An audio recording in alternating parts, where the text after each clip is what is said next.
दिल्ली वालों को हो सकता है पानी की किल्लत से दो चार। जी हां, यमुना में प्रदूषण स्तर बढ़ने के कारण दिल्ली के कई इलाकों में पानी की सप्लाई अप्रभावित हो सकती है। आपको बता दें कि यमुना में अमोनिया का प्रदूषण स्तर काफी ज्यादा बढ़ गया है, जिसकी वजह से पानी की किल्लत हो सकती है। यमुना का जो अमोनियम का जो स्तर है वो बताया जा रहा है कि 5 ppm तक पहुंच गया है, जो बेहद खतरनाक है, जिसकी वजह से वजीराबाद वाटर ट्रीटमेंट प्लांट को बंद करने के लिए कहा गया है। आपको बता दें कि इन इलाकों की वजह से यहाँ पे जो सप्लाई होती है वहां पर लोगों को बोला गया है कि पानी जो है काफी नियंत्रित रूप से इस्तेमाल करें। यही नहीं, आपको ये भी बता दें कि क्योंकि वजीराबाद वाटर ट्रीटमेंट प्लांट को बंद कर दिया जाएगा, तो जो दो बाकी के वाटर ट्रीटमेंट प्लांट्स हैं, चाहे हम बात करें हैदर प्लांट की या फिर बवाना वाटर ट्रीटमेंट प्लांट की, तो वहां पर पानी अब डाइवर्ट किया जाएगा वजीराबाद के लिए। लेकिन उससे दिल्ली के कई ऐसे इलाके हैं जहां पर प्रॉब्लम हो सकती है पानी की, और वो कौन से इलाके हैं वो हम आपको जरूर बताना चाहेंगे। क्योंकि हैदरपुर प्लांट फेज 1 का जो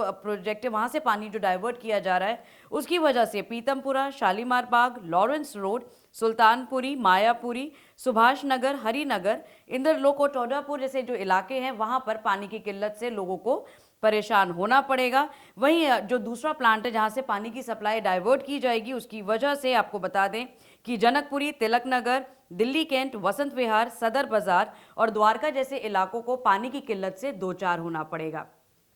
देखिए, क्योंकि अब चुनाव आ रहे हैं, ये तो जाहिर सी बात है कि पानी की किल्लत हो और इस पर राजनीति ना हो, ये भला कैसे हो सकता है। पहले ही आपको बता दें कि दिल्ली के एलजी वीके सक्सेना ने अरविंद केजरीवाल को चिट्ठी लिखकर कहा कि इस साल जो प्रदूषण स्तर है यमुना का, वो सबसे ज्यादा बढ़ा हुआ है और उस पर केजरीवाल ही जिम्मेदार हैं। हालांकि उसके बाद वार पलटवार का जो दौर है वो शुरू हो गया और उसके बाद अरविंद केजरीवाल ने यह तक कहा कि मैं शुक्रगुजार हूं कि कम से कम एलजी को 10 साल बाद दिल्ली में जो यमुना का जो प्रदूषण स्तर है उसकी चिंता हुई, उसका उन्होंने जिक्र किया। 2018 में जो कहता है अब अगले 5 साल में, अगले 2 साल में करेंगे, फिर 2 साल बाद और 2 साल का टाइम देता है, फिर उसके बाद 20 में फिर 5 साल का टाइम देता है। और ऐसा व्यक्ति जिसको अपने जुबान का ही कोई भरोसा नहीं है खुद से,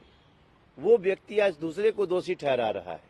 अब इतना तो तय है, क्योंकि अब चुनाव आ रहे हैं, तो जो जो मुद्दे सामने आएंगे या जो मुद्दे सीधा जनता से ताल्लुक रखते हैं या फिर जनता की तकलीफों से ताल्लुक रखते हैं, उस पर राजनीति होती हुई आपको जरूर नजर आएगी। ऐसी ही और खबरों के लिए आप इन खबर दिल्ली के साथ बने रहिए।